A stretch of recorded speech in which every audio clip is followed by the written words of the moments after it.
Hi, this is Zack Pratt, and welcome to the second episode, and Happy New Year to all of you out there watching this program. And in this program, I try to explain some of the things that are going on related to public lands and volunteering and partnerships, and also recreation. Well, one of the things I want to share with you is some of my recreational antics, which is hunting and fishing and administering large amounts of federal land. So let's get started with some of these slides. So here I am with the first buck I got in 1964 over there on the left, and I would have been 12 years old. I'd been hunting all by myself, and I pulled up a map of the area where I got that first buck.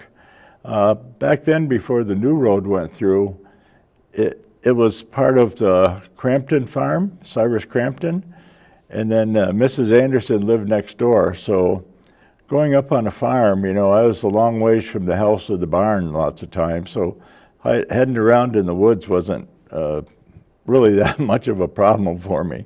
So the second buck I got the next year was further on, going back towards West Rutland, and that just happens to be in another wildlife management area. And then the third buck, which I got after walking all the way from over there in Castleton to over above where the pull-off is on Route 4, the new road, I got my third buck. So I've been hunting up in that area, and those hills are full of oaks. It was a great place to find deer, and a lot of them got smacked by cars when the new road first went through. So I also had an opportunity to go moose hunting. My friends had been after me for years to buy a moose lottery ticket, and I wouldn't do it. So finally they bugged me enough so that I bought a lottery ticket. And the first time I did, I won a lottery. So they were quite upset with me, but that's okay. That's the way things go. So there's the moose I got back in 2006. And then out in Nevada, where I was the outdoor recreation wilderness planner on about 8 million acres of Bureau of Land Management managed lands, I ended up getting this nice pronghorn out there. So I've been hunting in all sorts of places across the United States. And right here on Lake Champlain, Mike Fowler took me out in his pike hunter, famous boat. I'm sure you've seen him out there trolling lots of times, him and his family. And I happened to catch this pike one day out there in 2011 when I was fishing with him. So one of my reservoirs, this was a 800-acre surface area reservoir that I was responsible for, and it had a campground attached to it. I forget how many campsites it had, and a boat ramp. So what we're doing is the state is dropping off a whole bunch of trout. They come and stock it. And the lake had, or the reservoir had rainbow trout and German brown trout and largemouth bass. So it was really good fishing out there. The depth of it wasn't very deep. It was about 30 feet at the deepest spot. And then when the summer was there and the drought came along, it dropped even closer to the bottom. So you've probably heard about the recreation license fee. And that was on WCAX back in December. And I thought, how are they going to do a recreation license fee? And they're talking about $5 a day or $20 a year. So I thought about that, and I said, that doesn't seem right. Why should we have to, pay to go out on public land that as taxpayers we've already paid for? So I reached out to the commissioner of Fish and Wildlife, Batchelder, and asked him to come and join me back in December. He said he'd have to think about it. And then in January, I heard from him that he respectfully declined my invitation to come down here and explain what the new policy was going to be and the rules and things like that. So in the meantime, I went looking, kept searching to find more stuff. WCAX's Facebook, if you go there, there's about 3,000 comments on the recreation license fee. It's quite entertaining. You might, not to promote them, but you might want to go there and check that out. I found this online, the Vermont Conservation License Proposal, And I have the link down at the bottom of this, so you can go and find it there if you want. So I'm not sure who spoke, he spoke, or who was actually in the working group of the legislator on this, but this is the presentation he gave, and of course I wasn't there, like I said. So it starts out with talking about the department lands, the infrastructure, the 250 fishing areas, wildlife management areas, and all those different things that they have that they're responsible for. So all of a sudden, it went from a recreation license to a conservation license. And I think that that's just marketing. They're trying to change the name because people thought, well, why should I pay for recreation when, okay, well, maybe they'll pay for conservation. But I don't know. I have no idea what the answers are to these questions or if he even explained it during the presentation. So these areas they call are user-funded fishing areas. But the reason that I don't think that we should have to pay or people should have to pay is because some of it is paid for by federal taxes plus capital funds, which comes from the taxpayers to begin with to manage these areas. And the other thing it says down below, the public has become more diverse in their outdoor recreational activities, placing increased pressure on department lands and its infrastructure. So then I guess these are what they're talking about is diverse. Well, paddling, I think that means kayaking or rowboating or canoeing, sailing, bird watching, ice skating, more diverse. Those things have been going on since I was a kid and way before I was a kid. So I don't know what they're talking about. It's become more diverse, outdoor recreational activities. So here's another question. Why? He asked it, why? There's a financial burden on the department.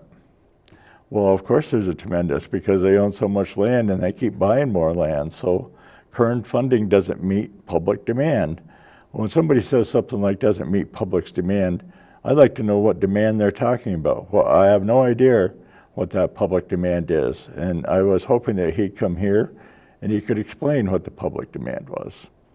And we know historically, because as you saw, I've been hunting and fishing in the state of Vermont for years. And they said that the hunters and fishers provide robust funding. I'm not sure what robust funding means either. So, you know, these are kind of questions if I was a working group or a legislator, I would want him to be able to answer for me. And then the next thing, the historic part of it, the user pay public benefits model. Well, that model, if you do a Google search, is basically to pay for utilities and things like that. It's not to pay people that want to go out and watch birds or kayak or anything like that. And then he says we're not looking to make a profit off the license. Well, if you're not looking to make a profit, are you looking to make a loss? What are you trying to do? So he says, but asking those who benefit through these areas to invest in that management administration, the long-term sustainability, well, that's what all of us are doing as taxpayers. We're investing in that when we bought the land and when we pay our taxes, because money comes out of the capital fund, the general fund for this. So once again, it'd be good to get some answers on that. So here's a diagram that they put up there that shows how the sales of hunting and fishing licenses the combo licenses have declined over the year from 1970 to, 2022. Yeah, and there has been a decline, but this graph really doesn't show you anything to compare it with. I mean, and I'll show some graphs later that I pulled together that we might want to think about. So this is what they say in the overview. This is another department license which gives license holders permission to engage in non-hunting, fishing, or trapping activities on fish and wildlife lands. Well, what about other state lands? Can you use it on those, or why just fish and wildlife lands? Why not recreation lands? Why not all the lands that Vermont has paid for that are public? And requires the use of fishing access areas. required for use of fishing access areas. Well, if I remember right, there's a statute in Vermont that says that people don't have to pay to go to those fishing access areas, that they're free for anybody to use. And I pulled up an article from a legislator, and I think he was on the board. His last name was Dean. I got the article online someplace, but he said that because it is paid for by the feds and Vermonters, that there shouldn't be any charge to be going out to one of these recreation access areas. So you're going to have to buy one of these licenses annually. So if you're not a hunter or somebody that's been fishing and going through their process of signing on to get a license, that would be a challenge right there. But it says cost would be similar to hunting, fishing, or trapping licenses, approximately $20 a year, $5 a day. Well, that is not what the price of hunting and fishing and trapping licenses are. So that's not an accurate comparison at all. That's apples and oranges type stuff. Unless they're going to say that you can get a hunting, fishing, and trapping license for approximately $20 a year or $5 a day. So So will be required for all visitors to FAAs. So I thought, well, what the heck is a FAA? Well, that's Federal Aviation Administration. So basically that has to do with those drones that are flying around out there. That's all I could figure from that. And once again, it'd be good to have the commissioner here to explain that.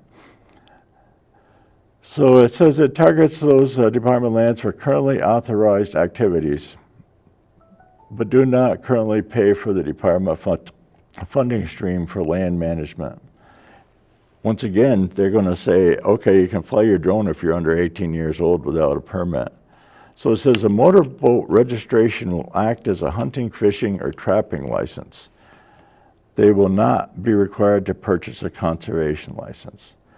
So I didn't know that just by registering a motorboat, it acts as a hunting, fishing, or trapping license. So does that mean that a boat registration, you can now hunt and fish if you just have a motorboat registration?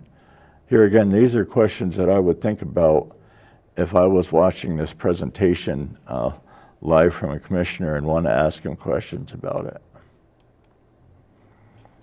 So this conservation proposal, and it's offset to declining revenues and combat future predicted losses by diversifying department's funding streams. Well, what is it that they're trying to conserve? They give no examples of what they're trying to conserve or what's been happening on the land that they want to conserve or why it's needed.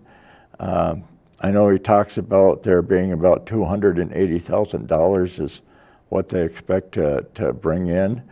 Well, of their $31+ million budget, if you do the math on that, that's not even 1% of the department's budget. So how is that going to help? And then they don't talk about, well, how much is it going to cost to actually monitor this and pay for this? And you know, what are some of the fines going to be if you get caught without one of these stamps? I think it might be a nightmare myself. Anyways, it'd be good to have an answer on that too. And this won't replace the habitat stamp or compete with the non-game fund. In fact, it hopes that the habitat stamp contributions will grow with this new license. I don't know how one relates to the other. I've been buying the habitat stamp, and I've got like 5 of them posted to the back of my truck. I do that because now that I'm over the age where you can get a free hunting license, I figure, well, I'll pay the extra $15 and get myself a habitat stamp. So they want to start this in 2027 if it's approved. And, you know, I hope all of you out there watching could let your legislators or congresspeople or gun shops or wherever you go to get your fishing licenses, town clerk, know what you think about this. So one way or another, you really need to speak out about this. And they say it requires 6 months of intensive outreach and education to the public. So this is one of those places where I thought he could come and speak. So I'm surprised he didn't want to come here and do one of those intensive outreach and educations. So anyways, a year of additional warden outreach with the public. So having a warden come up to you is, so I've been hunting in Vermont since, I don't know, like I showed back in '64 or earlier even, and I've only been checked once by a warden, and that was because I was fishing on the channel on Lake Bomazine under the overpass, and a warden actually checked my license. That was the first time, and that happened a couple of years ago, and that was the first time my whole time out there hunting. And I've hunted from down behind Bromley over to Mad Tom Notch Road, and gotten some deer down there, and never saw more than one the whole time. Plus I've been all the way up north to the Northeast Kingdom moose hunting. Never saw a warden up there, so I don't know how that'll work. So you'll need some form of a license, a registered motorboat. So some form, they should have just told what forms of licenses. I've got a driver's license, and I know I'm being funny here, but that won't work, I guess, even if it is a Vermont driver's license. Shooting ranges will still be done the way they always have been. And they're not required if you're going to be on one of their camps or going to Lake Kehoe or something like that as a conservation camp member. So the commissioner currently has the authority to set fees. Yes, if they're reasonable, they can do that. And it will be put in the Fish and Wildlife Fund. But then how's that going to be used out of the fund? Are they going to target it towards specific WMAs? There's something like 205, I think, is what we showed at the beginning of this slide. Anyways, through all point of sale programs, this sells hunting, fishing, and trapping licenses. So that means Walmart, town clerks, anywhere online, you'll be able to get those. Well, that's just another burden on them to sell a different license altogether. I'm not sure how that's going to impact them. So in this slide, the last one they have is questions. So that's where I'm at too, is questions. So here it shows their thing on the declining revenue over the years. And I'm assuming the numbers over on the left are the amount of hunters that are buying licenses, which seems rather high to me. Almost 80,000 people, maybe 75,000 or something like that. But it only shows it up to 2016. I would think that they'd have data from 2016 to 2024 that they could have made this slide and put up here. So it shows residents and non-residents license. They both equally fall about the same. So here's another graph that shows the hunting licenses. And again, this one just goes up to 2014. So I mean, it doesn't even go up to 2024, so it's not giving you an up-to-date view of what's going on. And they started from back in 1950. Well, I'm probably one of the few people that are around from 1950 that actually went hunting in those years. So, and the licenses weren't that much back then. But this was a license demonstration that was put out by the Commissioner of Fish and Wildlife back in 2015. Now this I consider as an excellent slide, because over on the left it shows the amount that the hunters and fishers were charged, and over on the right it shows the number of people that actually how bought the licenses. So as you can see, as the price for the license, which is the green line, goes up, the blue line for the amount of people that are using it goes down. So here's the non-resident combination licenses, the same thing.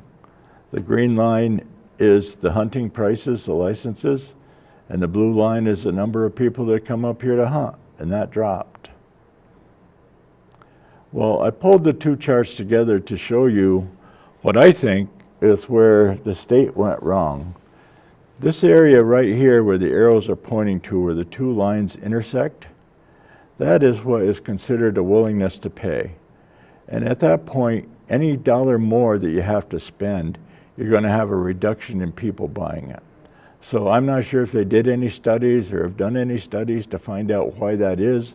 I'm just assuming that it was because the price of the licenses went up, but it could have been other things: weather, amount of deer illnesses, economy, all sorts of things. So it'd be good to have some answers like that, but I like this because it shows the actual price of the licenses and how much the people dropped. So here are some non-traditional uses. So I'm not sure what they mean by non-traditional uses either. So they say wildlife viewing platforms, hiking trails, moose viewing platforms, Eagle Point trails. So are these just the areas that they're going to be using the money for? Or, and once again, that's just another question that I would hope that he would have answered. Oh, so I also do the cooking show. So my next cooking show is Chinese New Year coming up. And for that, I'm going to do no bok choy. I'm going to do some Zack Chinese meals. And I have to tell you, the first Chinese meal I had was right here in Rutland, and I believe the name of the restaurant was a Hong Chow, and I probably got that wrong. But chicken chow mein was like one of the best things. I loved it. And the rolls that they served, and the tea and the rice, and oh, it was just a great place to eat. I was probably ate there when I was in the first or second grade for the first time, and I was hooked on it. And when we came to town, that, besides the Rutland restaurant, was one of the places that I'd go to eat, or my parents would take us to eat out. So anyways, I try to explain some of these things, or would like to explain some of these things, and would like to have talked to the commissioner, Batchelder, but maybe I'll have another chance in the future. I also asked him he could send somebody else if he wanted down to chat about things. So hopefully he will get out, like he says, and you'll see him come and explain some of this stuff to you. So I'm just going to end it by saying I hope you have a Happy New Year, and you can buy your new hunting and fishing licenses. So I hope you do, and get out there on the ice or out in the woods tramping around, or whatever you want to do for fun. So that will be it for me, and I want to thank all of those here at PEG for their help and assistance in putting this program together. Chelsea, Rich, Jim, and all the staff here. So thank you very much for giving me this opportunity. Have a great start to the new year. Bye.